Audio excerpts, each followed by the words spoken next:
To enjoy this episode of Forensic Tales ad-free, check us out on Patreon. Patreon.com/Forensic Tales. Forensic Tales discusses topics that some listeners may find disturbing. The contents of this episode may not be suitable for everyone. Listener discretion is advised. January 11th, 1984. 29-year-old Teresa Solecki walks down the hill from her friend's Vista apartment to use a payphone and never comes back. Hours later, a newspaper delivery man finds her body on a rural road miles away. She's been beaten and strangled, left beneath her car in the dark. Detectives face a scene with few obvious leads and a city on edge. But buried in the evidence collected and preserved in 1984 are traces that will matter decades later. This is Forensic Tales, episode number 303, The Murder of Teresa Solecki.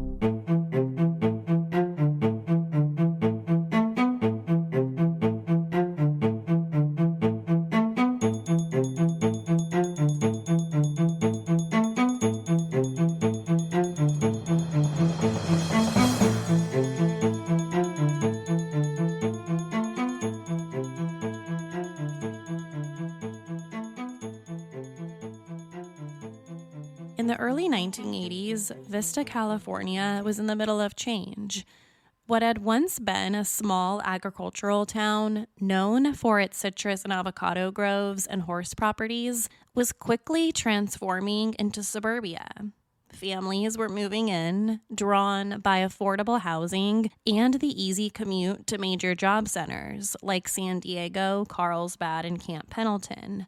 Even as new developments began to pop up, Vista still carried a rural feel. Longtime residents lived alongside military families, as well as new families searching for a quieter lifestyle.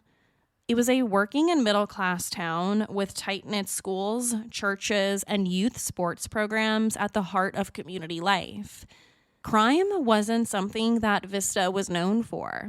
Sure, there were property crimes, occasional drug issues, as well as domestic disputes, fairly typical for a growing suburban area. But it wasn't considered a dangerous place to live. Its more rural pockets, though, sometimes meant that certain crimes either went undetected or unsolved. Just north of San Diego, about 7 miles inland from the Pacific Ocean, Vista sits between neighboring cities like Oceanside, Carlsbad, and San Marcos. On the rural outskirts lay Gopher Canyon, a remote stretch of rugged terrain that felt far more removed from the growing suburbs. For locals, it's quiet and isolated.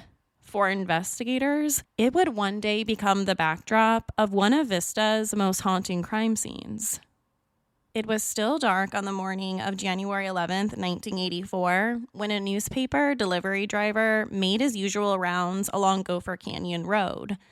At 4:15 a.m., his headlights swept over what looked like a strange shape on the side of the road. At first, he kept driving. It was early and he needed to deliver his papers. But a few minutes later, he spotted a parked car nearby, and something about the scene just didn't sit right. So he turned back around. Pulling up closer, he realized there was a body lying on the ground next to the vehicle. The woman was nude, partially underneath the car, her body twisted in such a way that her face was pressed between the rear wheel and the pavement. His first thought was that this must have been a terrible accident. Maybe she'd been accidentally hit or even dragged.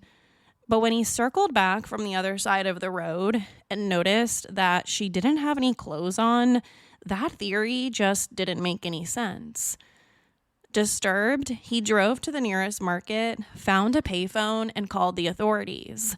This was long before cell phones, so that was the only way he could call for help. Officers arrived quickly, and once they saw the scene for themselves, the nude body, the positioning, the fact that she had been clearly moved, they knew this wasn't a car accident. So they called for additional units and detectives to secure the scene. Gopher Canyon Road was shut down, and investigators carefully documented the scene. The woman's body remained there for nearly 12 hours before the coroner was able to remove her. The stretch of road where the body was found is as remote as it gets. Gopher Canyon Road winds through the outskirts of Vista, and in 1984, the area was even more isolated. A few farmhouses sat on the hillsides, but most of the land was wide open, underdeveloped groves and brush. The road curved sharply as it dropped into a nearby golf course, and at night, it was pitch black, the kind of place that you'd never expect to come across another person. Over time, Gopher Canyon would be linked to more than one crime story.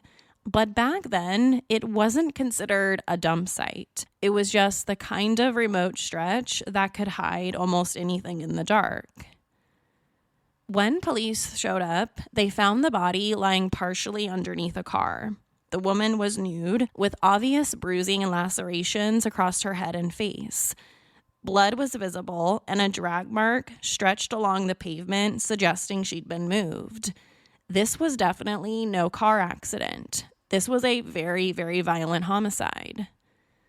The newspaper delivery driver stayed at the scene, doing his best to answer the officer's questions about what he had seen that morning. And while detectives gathered his statements, the focus quickly shifted to the woman lying underneath the car. Who was she? At first, no one knew. There hadn't been any recent missing persons reports from the Vista area that matched her description, which made things even harder. So in those first few hours, investigators had a crime scene, a brutal murder, and a body, but no name. With the road sealed off, investigators turned to the only clue they had, the car parked at the scene.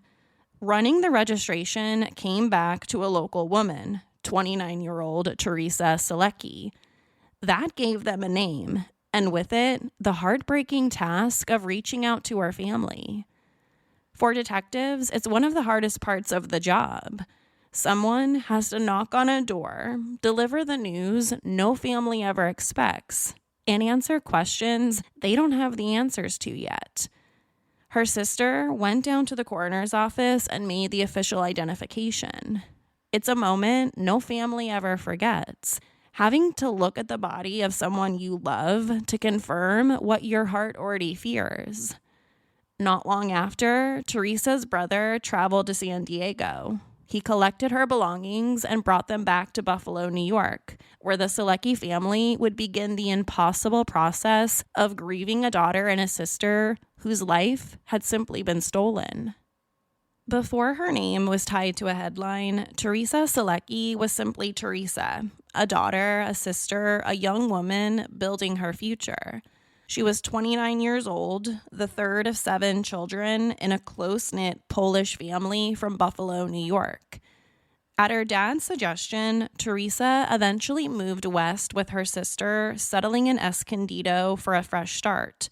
She worked nights as a cocktail waitress at a nightclub, but her dreams went deeper than that. She talked about getting into real estate, about building something lasting for herself. Her family and friends described her as warm and generous, the kind of person who would always be responsible and was never in trouble. She never even had a parking ticket. She lived modestly, often wearing her sister's hand-me-downs so that she could save money. Ambitious yet grounded, Teresa was determined to make her way in the world. She had no criminal record, no boyfriend at the time, and rarely went out unless it was with close friends. One thing I read about her that deeply resonated with me was this. Teresa was friendly and comfortable in social settings, but at heart, she was a homebody. This is all to say that nothing about her or her lifestyle shed any clues about who could have been responsible for her murder. Just days before her death, Teresa had returned home from a quick trip to Mexico with one of her close friends, Patty. And on Tuesday, January 10th, the two had spent the evening together. But Patty wasn't feeling great. She was dealing with painful cramps and stomach issues, but she didn't have the money to go see a doctor. Teresa, always the caretaker, insisted she should at least see the OBGYN that her sister swore by. But while they waited to track down the doctor's information, Patty started to feel a little bit better. So the women decided to grab something to eat at one of their usual spots, Smitty's Bar. They were regulars there, and Teresa had even worked there in the past. So the two women felt very comfortable going there, grabbing a bite to eat, and maybe a drink or two. The night carried on, and they stayed until about 1:45. But when they got back to Patty's place, her cramps came back with a vengeance. So Teresa urged her again to go get that doctor's name, the one that her sister recommended. But there was a problem. Patty didn't have a working phone. She had fallen behind on her bill and the line had been disconnected. So again, being the kind person that she was, Teresa volunteered to leave the apartment in the middle of the night and walk to a nearby payphone. So around 2:30 in the morning, she left Patty's house and headed toward the Buena Vista Market on South Santa Fe Avenue, less than a quarter of a mile away. The market itself was closed, but outside, a row of payphones was still lit and working. These weren't enclosed booths, they were just metal phones with dividers between them. From there, Teresa dialed her own apartment. The phone rang and rang, but her younger sister didn't answer. Later on, she would say that she was asleep and didn't hear the phone ring, which you can't blame her because all of this is happening at 2:30, 2:40 in the morning, a time when most people are sound asleep. When no one picked up, Teresa left a message on the answering machine, one of those boxy models with mini cassette tapes inside. "Hey, it's me. I need to talk to you. I need your doctor's name. Pick up, pick up." 5 minutes later, she tried again. This time, she left another message saying she'd call back again in a few minutes. Between 2:30 and 2:45 a.m., she left a total of 3 messages. After that, she was never heard from again. Sometime while Teresa was at the payphone, her friend Patty fell asleep. So she had no idea that one of her best friends had never come back. She didn't realize that's what happened until much later that morning, when she woke up for the day, and that could also explain why Teresa was never reported missing to the police in the beginning. Her friend Patty simply didn't know. Now, this was something that Patty must have regretted her entire life. Had she been able to pay her phone bill, maybe her best friend Teresa would have been able to call her that night and say that she was in trouble. So the amount of guilt she must have felt would have been overwhelming. Once the scene was locked down, investigators got to work collecting anything that might help explain what happened. The most obvious pieces were Teresa's body and her car. Next to the vehicle, they also found her keys, her shoes, blood on the roadway, and a drag mark stretching behind the car. Footprints were visible near the road and across it, as if someone had moved back and forth in the dark. Teresa was last seen wearing designer jeans and a white fleece-lined vest, but most of her clothing wasn't at the scene. Detectives later discovered it scattered in an apple orchard just across the street. They even found footprints that led directly into the orchard, almost like breadcrumbs where the killer had gone. From the start, it didn't look like a robbery. Teresa's purse and valuables weren't there, but nothing suggested that theft was the actual motive. Plus, her car keys eventually turned up, tossed aside on a nearby golf course, but her wallet and ID were never officially accounted for. When it came to the condition of Teresa's body, it told a very violent story. She had bruises and abrasions across her head and face, and investigators noted blood and drag marks on the pavement.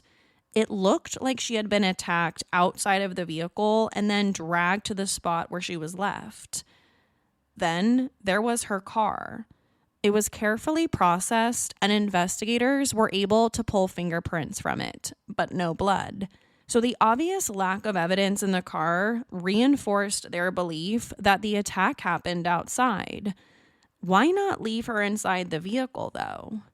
Detectives wondered if the killer had been interrupted, maybe even spooked away by the newspaper delivery man before finishing whatever he intended to do. And then there were the shoes. The delivery driver swore he saw them next to Teresa's head when he first arrived at the scene.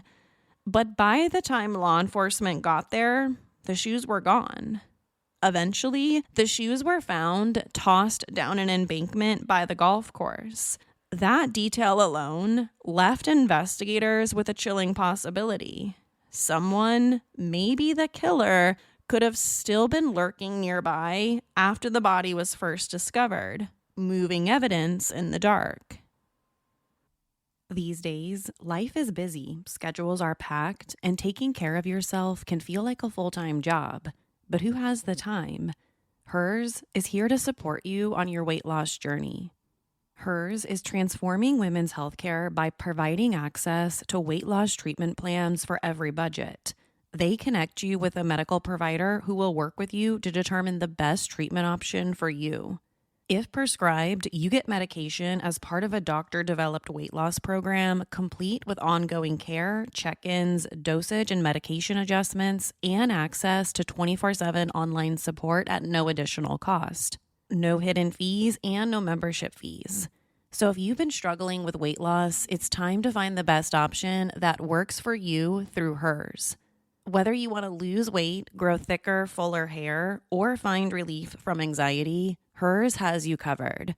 Visit forhers.com/tales to get a personalized, affordable plan that gets you. That's forhers.com/tales. forhers.com/tales. Weight loss by Hers is not available everywhere. Compounded products are not approved or reviewed for safety, effectiveness, or quality by the FDA. Prescription required. See website for full details, important safety information, and restrictions. Actual price depends on product and plan purchased. At the coroner's office, investigators finally began to put together what could have happened to Teresa. During the autopsy, the medical examiner collected biological samples, clothing, and trace evidence from her body. And the findings painted a brutal picture. She had suffered serious head injuries along with numerous abrasions and bruises, clear signs that she fought back. The coroner also noted defensive wounds, marks that showed that she struggled. One of the most disturbing details was a bite mark found on one of her breasts. Even in 1984, investigators knew how distinctive bite marks could be. Forensic testing also revealed semen on Teresa's body, and while no vaginal trauma was identified, the presence of semen and other dye transfer on her clothing indicated she'd been sexually assaulted. Ultimately, the cause of death was determined to be manual strangulation, and the manner of death was ruled homicide. Between the bite mark, the sexual assault evidence, and the injuries consistent with a violent struggle, investigators were left with no doubt. Teresa's final moments had been marked by terror and brutality. After Teresa's body was released, her family brought her home back to Buffalo, New York. The funeral was heartbreaking. Friends, relatives, and neighbors filled the church to grieve the young woman whose life had been cut short so violently. For Teresa's close-knit family, the loss was unbearable. They described it as though a piece of themselves had been ripped away. Nothing about her death made any sense, and the shock of it left a hole that would never fully heal. Law enforcement was also present at the service. For detectives, attending a funeral can serve multiple purposes: offering support to the family, quietly observing the people who show up, and sometimes even picking up information that could prove useful in the investigation. But for Teresa's loved ones, it was simply a day of grief, a day to remember who she was before the violence. As detectives dug into Teresa's personal life, One possible suspect emerged almost immediately. The night before she was killed, Teresa told her sister that her bar manager had been harassing her. She even said he once attacked her and that she had locked herself in her car just to get away from him. That detail immediately put him on the investigators' radar. Another interesting detail about him: he and Teresa had dated briefly, but according to friends, he wanted something more serious than she did. So the police investigated him extensively, but eventually cleared him after verifying his alibi. He might have had a crush on Teresa and wanted something more than just friendship, but he wasn't her killer. The police also looked closely at her dating history. They interviewed several of her former boyfriends, but none of them were found to be connected to her murder either.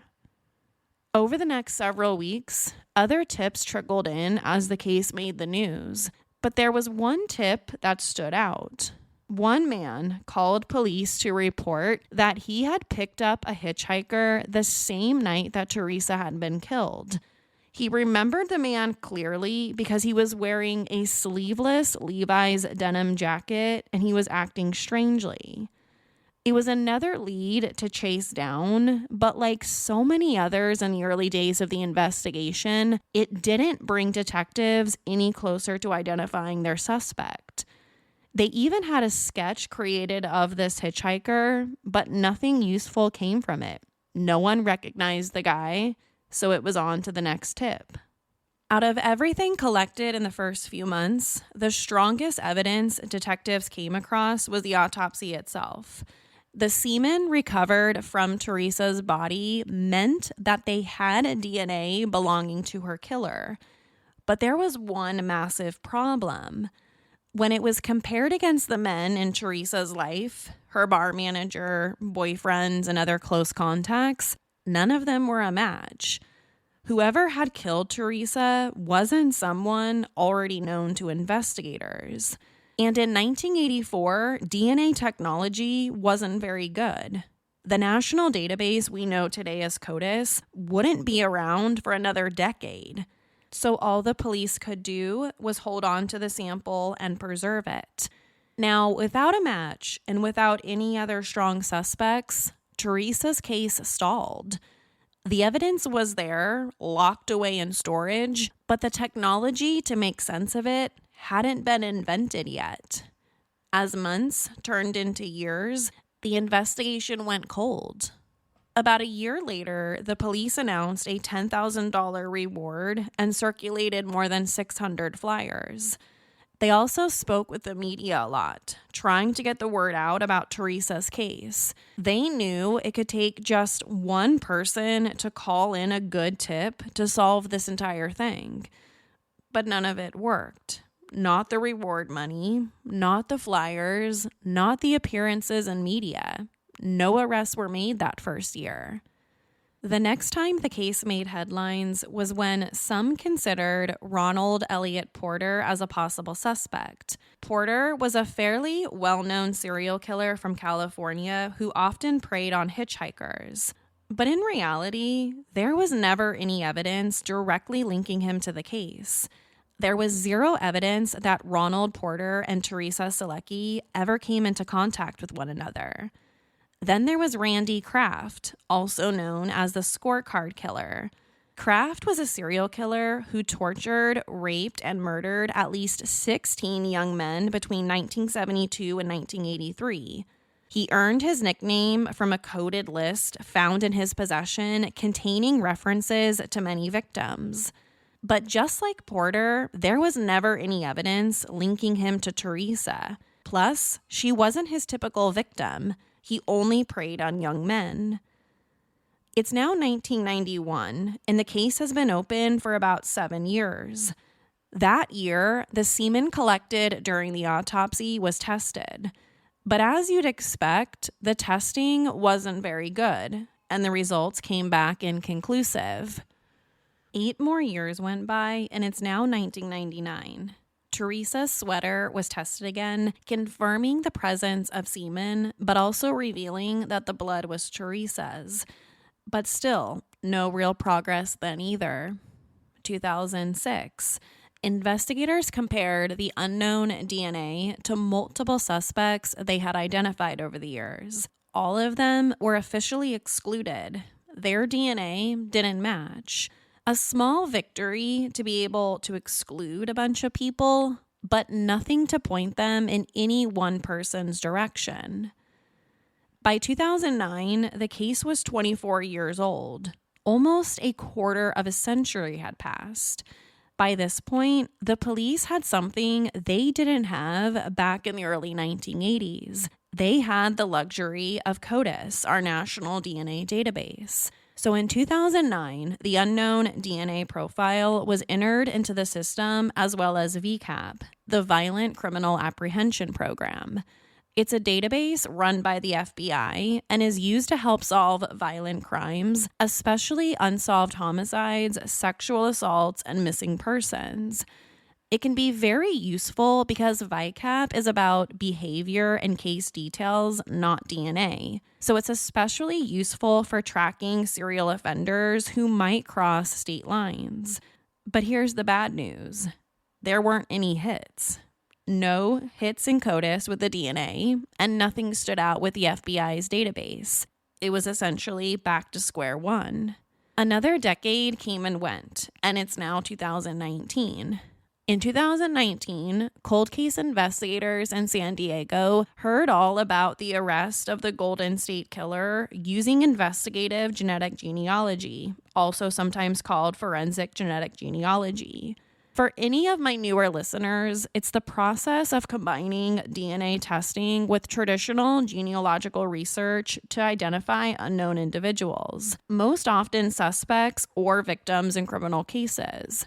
So as soon as San Diego investigators heard about the Golden State Killer being caught by this same technology, they wondered if the same could be done with Teresa's case. They had unknown DNA, they just didn't have a suspect to match it to. If they were to be successful, this would become the first case in San Diego history to try genetic genealogy. So alongside Barbara Ray Venter, a New Zealand-born American genetic genealogist, the DNA was uploaded to several public databases, hoping for one of two things.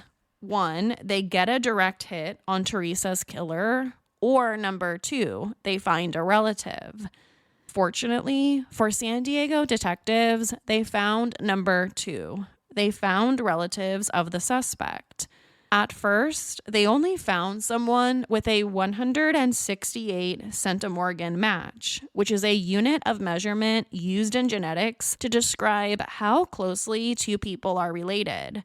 The higher number of centimorgans, the closer the biological relationship. So to give you a better idea, a parent and a child will have about 3,400 centimorgans. A first cousin around 850, a second cousin about 200.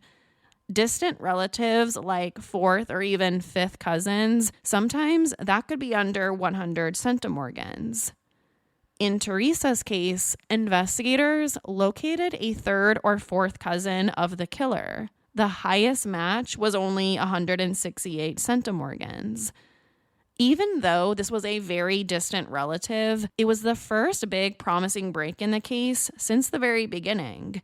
They had finally found someone who shared DNA with Teresa's killer. From there, investigators kept digging through his family tree.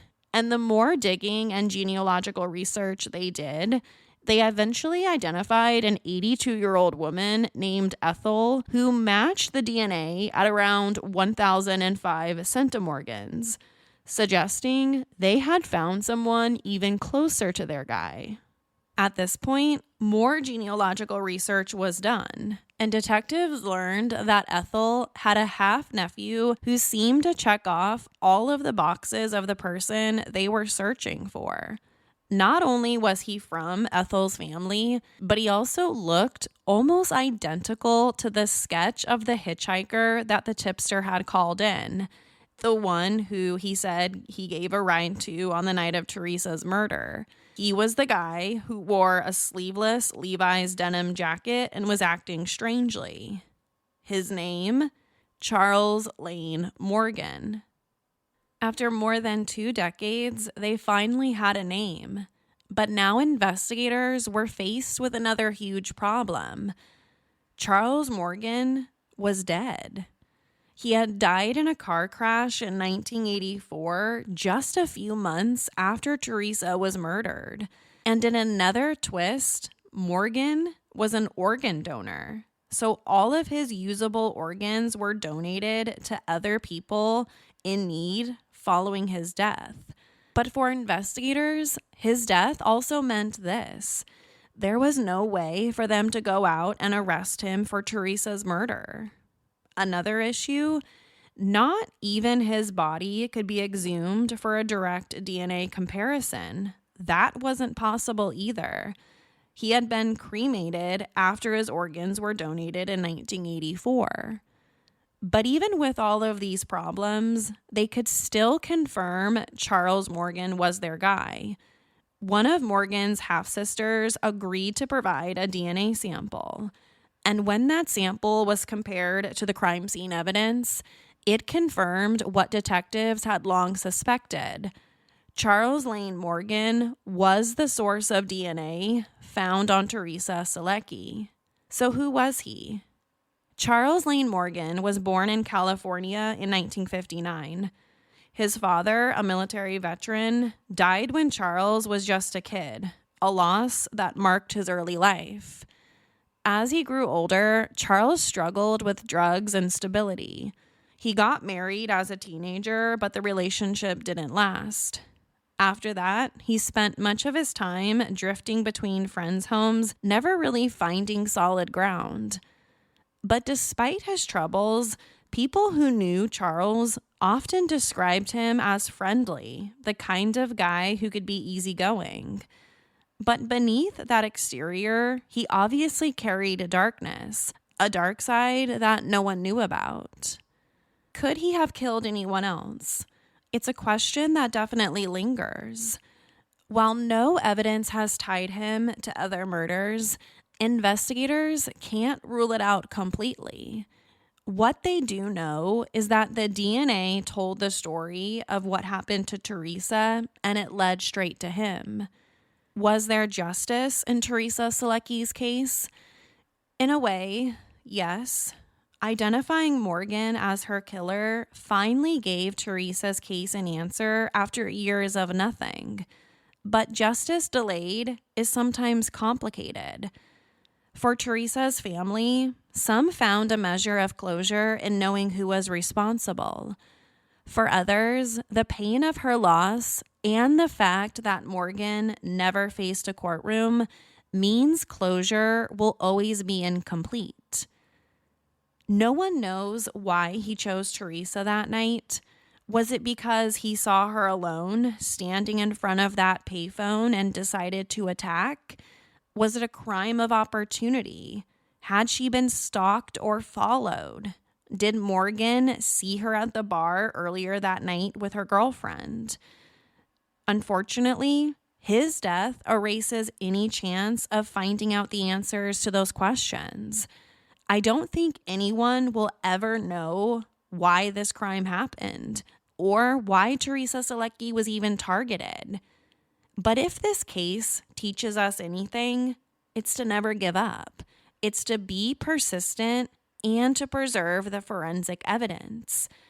As an investigator, you have to believe that new technology will eventually come around.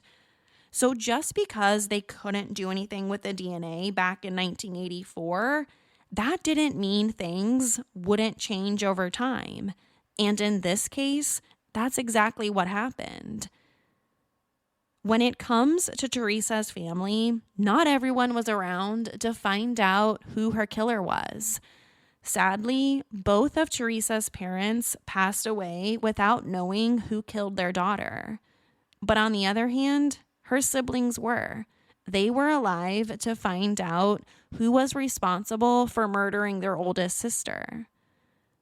Outside of the family, the case has made big impacts on the community as a whole. People in this part of San Diego felt everything from shock, relief, to gratitude that Teresa was finally given justice after decades of uncertainty. Justice delayed doesn't have to mean justice denied. Teresa Solecki's case is a powerful reminder of why preserving forensic evidence matters. What detectives collected in 1984, biological samples, clothing, trace evidence, sat for decades until science caught up. Investigative genetic genealogy gave that evidence a voice, pointing to a name when all other leads had failed. And Teresa's story isn't unique. Across the country, cold cases are being revived by these same techniques. In many ways, this is only the beginning. The tiniest pieces of evidence, saved and protected, have the power to solve murders once thought unsolvable, and to finally bring answers to families who have been waiting far too long. Forensic Tales is a Rockefeller audio production. The show is written and produced by me, Courtney Fretwell. If you'd like to help create compelling new cases, fund research, and assist with production and editing costs, you can support the show with a small monthly contribution. In return, you'll be one of the first to listen to new ad-free episodes and gain access to exclusive content. To learn more, visit patreon.com/Forensic Tales. Forensic Tales is a podcast made possible by our Patreon producers: Tony A., Sherry A., Nicola, Megan G., Ureli, Jerry, Ann F., Carol A., Shannon D., Lois B., Lynn H., Danielle D., Lucretia W., Brett R., Luz Raquel, and Courtney C. If you'd like to become a producer of the show, head over to our Patreon page or email me at courtney@forensictales.com. Thank you for listening and see you next week. Until then, remember, not all stories have happy endings.